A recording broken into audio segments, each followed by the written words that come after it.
Na, sziasztok, én Zolika vagyok, és ebben a mai videóban körülbelül most mentem egy mérkőzés, de pont most kettősbe, és nyitottam egy ilyen Lego chestet. Ez szerintem Lego. Nem tudom, de 72 g, de nem akarom megvenni, hanem még az még gyűjtök ilyenre, hogy vegyek ilyet 250 g-ért, de én nem akarom elkölteni. De hogyha ebből lega lesz, vagy valami lega lesz, úgyhogy nagyon király lesz, hát örülnék egy legának. Szerintem ez egy lega chest is, hát nem a leglegább, de hát lesz már a videó, hogy ki fogjuk ezt nyitni. Ebbe mentem, ebbe a pályába, itt ebbe a kettesbe, és játszok.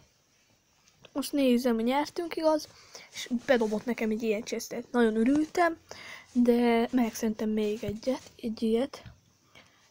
Szerintem nagyon király ez a pálya, de nem tudom, hogy milyen karaktert kapok belőle.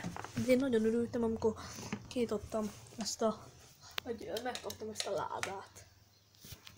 Úgyhogy most is megyek egy mérkőzést. Ugye akarok menni egy mérkőzést. Mindjárt be is dobott. És az én karakteremmel fogok játszani, igaz? Hogyha jó, minden megnyerjük, ha nem jó, akkor nem tudom. De hát akarnám nyerni, hogy még egy ilyen chestet kapjak, vagy nem tudom, ettől jobbat kapni, vagy ettől kapok egy jobbat is.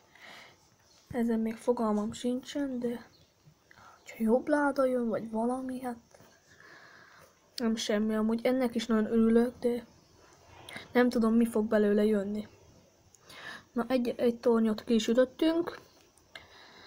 Még ez szerintem még mámma le fog jönni ez a chest, ha jó minden. Hogyha 5 vagy 2 gem lesz, akkor is ők is kiütöttek egyet. 5 vagy 2 gem lesz, szerintem megveszem, mert megérdemli azt a 5 gemet vagy 2 gemet, de már nagyon várom, hogy mit nyitok abból a ládából.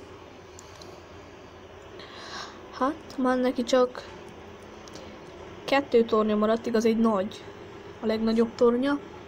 Ezt ki kell még ütni. Letette princesszát. Bocsánat a hangzavarért. Itt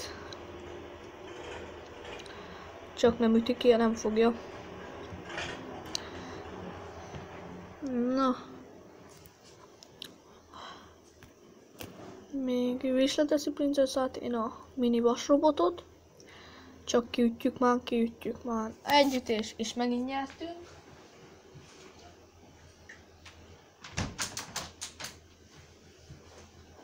Csak bezártam az ablakot, de most egy kis ládát nyitottunk. De semmi baj. Hát de legalább kaptunk még egy ládát. De nem hittem el, hogy kapok egy ilyen legaládát, de attól nem semmi. Én ennek is örülök. Hogyha 5 gem, vagy 2, vagy 3 lesz, vagy 4, akkor megveszem, vagy 1. Na. Úgyhogy nagyon király, hogy ezt megkaptam. Most a shopban nem tudok semmit megvenni, igaz, de 97 gemen van most pont. Úgyhogy nem tudom. Úgyhogy szerintem ennyi is lett volna ez a videó. Ha tetszett, nyomatok egy lájkot, vagy iratkozzatok fel. Szolika voltam, sziasztok!